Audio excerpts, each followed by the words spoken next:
যারা আলেম, যারা হাফেজ, যারা কারি, যারা ইমাম, যারা মুয়াজ্জিন, দুনিয়াতে আর কিছু লাগবে না। মৃত্যুটা হয়ে গেলে কিভাবে জানাজাটা পড়তে হয়, ওই জানাজাটা পড়িয়া তারা বাবা মাকে কবরে রাখতে জানে। একটু চিল্লিয়ে বলেন আলহামদুলিল্লাহ। ঠিক না?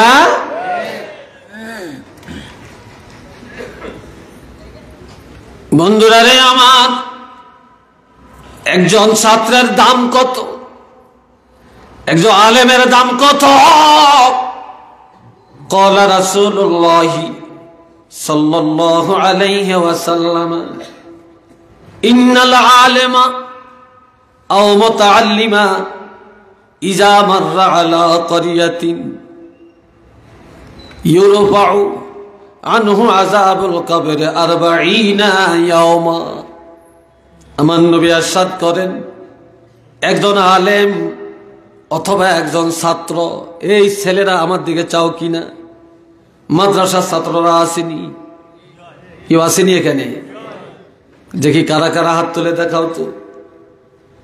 মাশাআল্লাহ মাশাআল্লাহ, হাত নামাও। কষ্ট হয়েছে তোমরা না? মাদ্রাসার ছাত্ররা শোনো, তোমাদের কত দাম।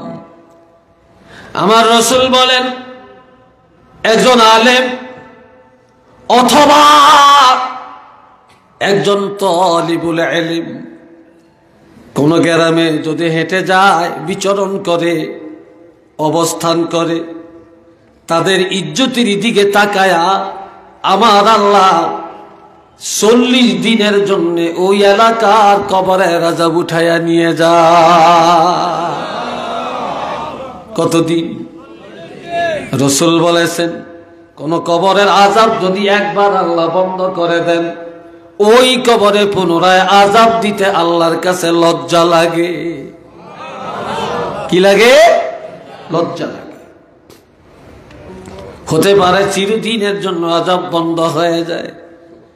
এইবার আপনাদের কাছে প্রশ্ন, জালালপুর লালাবাজার একজন বড় ব্যারিস্টার আসলো, একজন বড় মন্ত্রী আসলো, একজন বড় এমপি আসলো, একজন শিল্পপতি আসলো, প্রধানমন্ত্রী আসলো, দেশের প্রেসিডেন্ট আসলো, কিন্তু মাটির উপরের উন্নয়ন হবে, এটা ঠিক। কিন্তু মাটির নিচের কি লাভ হবে আপনারা বলেন? হবে? আরো জোরে বলেন, হবে? মাটির নিচের কোনো উপকার হবে না, কিন্তু আলেমের দ্বারা মাটির উপরের উপকার হয়, আলেমের দ্বারা মাটির নিচেও নাজাত পাওয়া যায়। একটু চিল্লিয়ে বলেন না সুবহানাল্লাহ।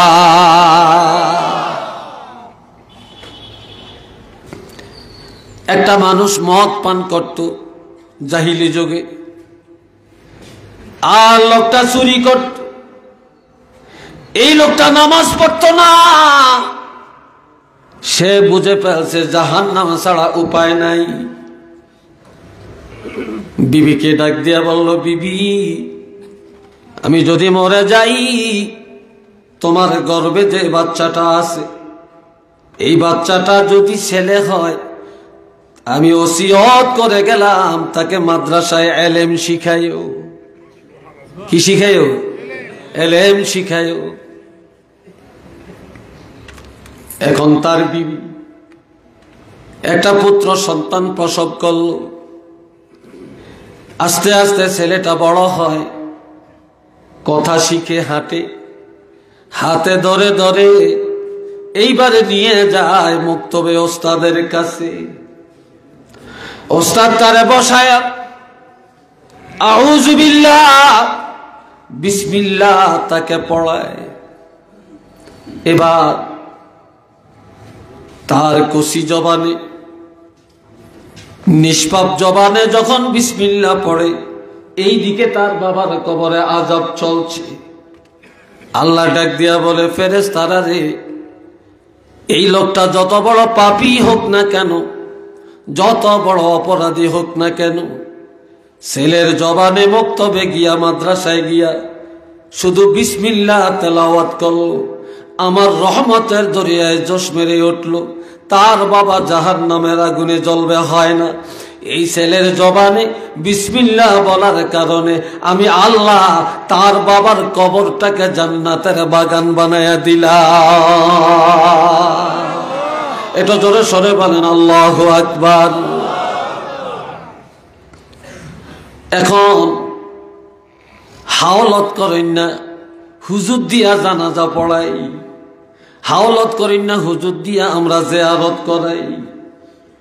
নিজের ছেলে যদি জিয়ারত করতে জানে, নিজের ছেলে যদি বাবা মায়ের জানাজা পড়তে জানে, আর নাতি যদি দাদা নানার জানাজা পড়তে জানে, বলেন তো এর চাইতে বড় আর কিছু আছে কিনা? চিল্লিয়ে বলেন আছে? আমি আমার বাপের একমাত্র ছেলে, আমার কথা বলি, আমার আর কোনো ভাই নাই। আমি আমার মায়ের একমাত্র ছেলে, আমার বোন আছে 4 জন, আমার আর ভাই নাই। 3 বোনের পরে আল্লাহ আমাকে পাঠাইছে। আমার মা আমাকে কোলে নিয়ে নিয়ত করেছে মাদ্রাসায় পড়াবে। আমার বাবা কোলে নিয়ে নিয়ত করেছে একটা ছেলে মাদ্রাসায় পড়াবো। আমাকে মাদ্রাসায় নিয়ে গেলেন। এরপরে আমার পাশের আরেকজন চাচি আম্মা, তার ছেলে করে অনেক বড় বড় শিক্ষিত বানাইছে, অনেক বড় চাকরি করে। কিন্তু একদিন আমার মাকে বলল, আফা ছেলেটারে মাদ্রাসায় দিলেন কেন? মাদ্রাসায় পড়ে কি চাকরি করবে? আমার ছেলেরা সব এমএ পাস, এরা তো নিশ্চয়ই ভালো ভালো চাকরি করবে। তখন মা চোখের পানি ছেড়ে আমাকে কোলে নিয়ে বললেন, রিজিকের ফয়সালা তো আল্লাহর হাতে, চাকরির মালিক তো আল্লাহ। এই পৃথিবীতে কত কুকুর আর বিড়াল আছে, কত পশু পাখি আছে, তাদের খেতি নাই, জিরাত নাই, ঘর নাই, বাড়ি নাই, তারা অত খায়, তাদেরকে আল্লাহ খাওয়ায়, ঠিক না? তবে আমার ছেলে রিজিক আল্লাহর হাতে, বড় চাকরি করবে আশা করি না, বড় কিছু করবে আশা করি না। তবে একমাত্র আশা মরলে জানাজা পড়বে, যেখানে থাকে দোয়াটা করবে, কবরের কাছে যায় সালামটা দিবে, এর চাইতে বড় কিছুর আশা করি না। আছি আব্বার জন্য মায়ের জন্য দোয়া করি, আমাকে ইংরেজি না পড়ায়া, কলেজে না পড়ায়া, দুনিয়া বিজ্ঞানে জ্ঞানী না বানায়, মাদ্রাসায় পড়ালেন, যতটুকু সম্ভব এলেম শিখালেন, মরের মানিয়ে নিতে পারি, প্রতিদিন বাবা মায়ের জন্য দোয়াটা করতে পারি। মায়ের জানাজা পড়লাম, বাপের জানাজা পড়লাম, বংশের মানুষের জানাজা পড়তে পারি, এর চাইতে বড় চাওয়া পাওয়ার কিছু নাই রে। কিন্তু রিজিক আল্লাহ কম দেয় না, কম দেয় না। আল্লাহ এত সুখী রেখেছে, এত টাকা আল্লাহ দেখাইছে। জীবনে বহু শিল্পপতি কোটিপতির এত টাকা দেখে না, এত সুখে থাকে না।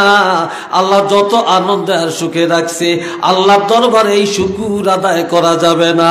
উচ্চ আওয়াজে বলি আলহামদুলিল্লাহ।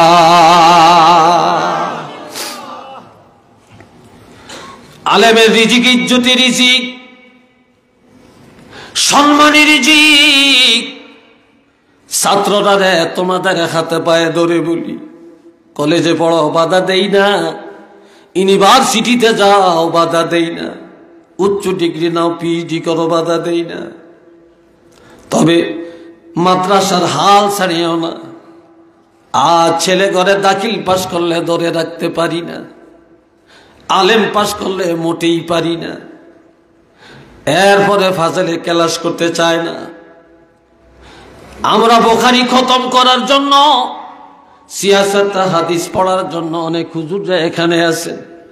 রাত্রে 3টা বাজে ঘুম থেকে উঠে ওস্তাদের কাছে যেয়া বুখারী পড়ছি, আবার মাগরিব পড়ে ক্লাস করছি। রাত্র 10টা বাজে ক্লাস করছি বুখারী খতম করার জন্য, আর এখনো দুঃখে কলিজাটা ফাটিয়া যায়।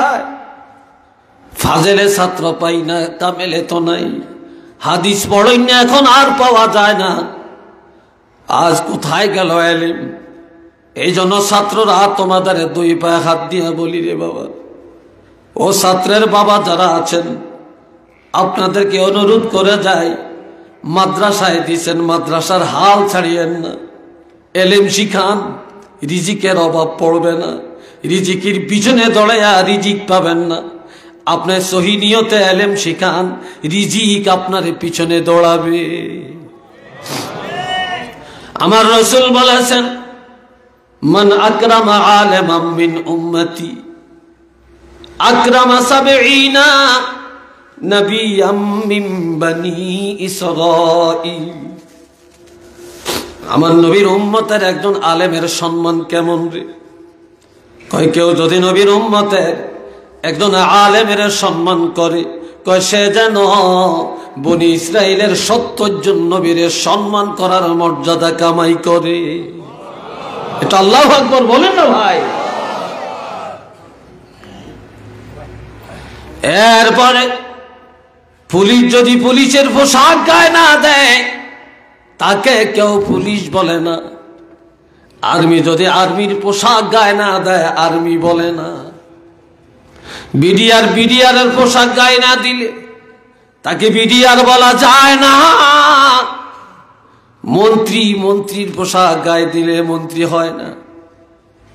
মাদ্রাসার ছাত্ররা রে, তোমরা মাদ্রাসায় পড়ো, শার্ট গায়ে যারা দিবে তারা দিবে, প্যান্ট যারা পরেন না তারা পরবে। আমি এটা নাজায়েজ বলি না, তবে মাদ্রাসার একটা ইউনিফর্ম আছে, এলেমের একটা ইউনিফর্ম আছে। মাদ্রাসার ছাত্ররা যদি মাদ্রাসার পোশাক গায়ে না দাও, টুপি যদি ঠিক মতো ব্যবহার না করো, তোমরা যদি লম্বা জামা গায়ে না দাও, সুন্নতি পোশাক যদি গায়ে না থাকে, তোমরা যদি ফ্যান ফিন্দা যদি আসো, তোমরা যদি মাদ্রাসার পোশাক ধারণ না করো, তাহলে এই জগতে তোমারও দাম থাকবে না, তোমার পিছনে কেউ নামাজ পড়বে না, তোমাকে কেউ সালাম দিবে না, তোমারও কেউ আলেম বলবে না। কথা ঠিক কিনা? আল্লাহ এই জন্য হাতে পায়ে ধরে বলি, আমল ঠিক করো। আন্নাসু কুল্লুহুম হালকা ইল্লাল আলিমুন। কেননা নবী বলেছেন, দুনিয়ার সব মানুষ ধ্বংস হয়ে যাবে, একমাত্র আলেমরা নাজাত পাবে। সুবহানাল্লাহ কোন? আরেকটু জোরে কোন। কে নাজাত পাবে? আলিমরা নাজাত পাবে। এই জন্য আমার ভাইয়ের, আলেমের এত দাম কেন? কোরআনের শিক্ষিত যারা, তাদের এত ইজ্জত কেন? এদের ইজ্জত হলো, এই কোরআনের ওস্তাদ আমার আল্লাহ। জোরে কোন কে? আরেকটু জোরে বলেন কে? আর এই দুনিয়ার যত আলেমের ওস্তাদ কে? আমাদের নবী। দুনিয়ার সকল আলেমের ওস্তাদ আমার নবী। নবীর ওস্তাদ কে? কথা কয় না। নবীর ওস্তাদ কে? আর রহমান আল্লামাল কোরআন। আল দয়ালু আল্লাহ, তিনি কোরআন শিক্ষা দিয়েছেন। আমার নবীকে আল্লাহ কোরআন শিক্ষা দিয়েছেন। নবীর ওস্তাদ হলেন আল্লাহ, আর সারা জগতের আলেমের ওস্তাদ হলেন আমার নবী। যেই এলেমের ওস্তাদ নবী, আর ওই আলেমরা নবীর ওয়ারিস। নবীর ওয়ারিসের ইজ্জত বেশি না কম? একটু জোরে বলেন, বেশি না কম? এক হাদিসের মধ্যে পাইছি, আল্লাহ আলেম যদি কারো জানাজা পড়ে, আলেম যদি কবরের পাশে দাঁড়ায়, আলেম যদি দোয়া করে, ওই কবরটাকে আল্লাহ জান্নাতের বাগান বানিয়ে দেয়। তো সুবহানাল্লাহ জোরে কর না। আরেক কিতাবে আছে, আলেমরা কবরের পাড়ে গেল, গোরস্থানে গেল, আউযুবিল্লাহ পড়ল না, বিসমিল্লাহ পড়ল না, শুধু কবরের কাছে যায়া দাঁড়াইছে। এই কবরের কাছে যায়া দাঁড়ানোর সাথে সাথে কবরের আযাব আল্লাহ বন্ধ কইরা দিছে। আর যদি সূরা ফাতিহা, সূরা ইখলাস পড়ে, দুরূদ শরীফ পড়ে, হতে পারে ওই কবরের আযাব কিয়ামত পর্যন্ত আমার আল্লাহ মাফ করিয়া দিবে। আবার এখন বর্তমানে মেয়েদেরও মাদ্রাসায় পড়ার একটা ভালো সুযোগ, আলহামদুলিল্লাহ। কোন মহিলাদের ঘরের বাহিরে যাওয়ার বিধান শরীয়তে নাই। 3 অবস্থার বাহিরে। কয় অবস্থা? 3 অবস্থার বাহিরে। কেননা আল্লাহ বলেছেন ওয়াকারনা ফি বুয়ুতিকুন্না ওয়ালা তাবাররাজনা তাবাররুজাল জাহিলিয়াতিল উলা। মহিলারা ঘরে অবস্থান করো, ঘরের বাহিরে যাও না, যাওয়া নিষেধ করি না। তবে জাহিলি যুগের নারীদের মতো, ইহুদি নাসারা কাফের মুশরিকের মতো যাও না। যদি যাইতে হয় 3 অবস্থায় যাইতে পারবা। কয় অবস্থা? জোরে কয় না। 3 অবস্থা।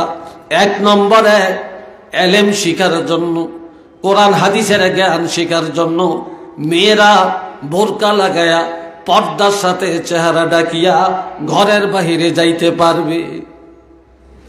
2 নম্বরে চিকিৎসার জন্য মেয়েরা ঘরের বাহিরে যেতে পারবে।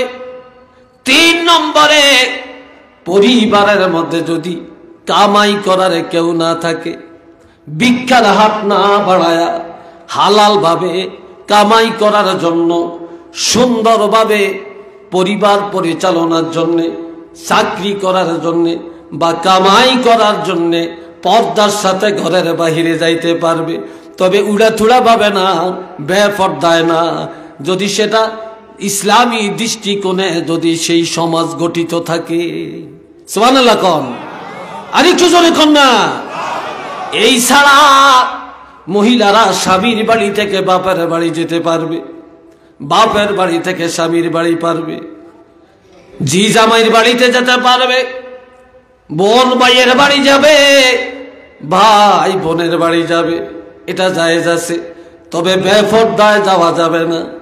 তবে মহিলারা যখন তখন হাটে বাজারে যায়ও না, শহরে বন্দরে দৌড়ায়ও না, অফিস আদালতে দৌড়ায়ও না। কেননা তোমরা শরীয়তের বাহিরে যত চলবা তত বেশি তোমরা এত খারাপ হয়ে যাইবা। এই জগতে আলেম সবচেয়ে বড় ভালো সন্তান। যেই মা একটা সন্তান জন্ম দিছে, এই জগৎবাসীকে একটা সন্তান উপহার দিছে। আর যেই মা উল্টা পাল্টা চলে, বেপর্দায় চলে, ওই মা সুসন্তান উপহার দিতে পারবে না। কাজেই এই জগতের মধ্যে যদি আলেম উপহার দিতে চাও, হাফেজে কোরআন উপহার দিতে চাও, তাহলে মা আপনারা শরীয়তের বিধান মানেন। তারপরে কই হড়ক, কি কথা ঠিক না? তারপরে কই ফড়ক। তা আপনারা সব কিছুর মধ্যে এখন টাকা খরচ না করলে ভালো আলেম হইতে পারবে না, ভালো আলেম হইতে পারবে না। আলহামদুলিল্লাহ, আল্লাহ কবুল করুক, মাদ্রাসা কবুল করুক, আপনাদেরকে কবুল করুক। ভালো লাগছে। এই মাদ্রাসা আলেম ছিল, এখন ফাজেল হয়েছে। আলহামদুলিল্লাহ।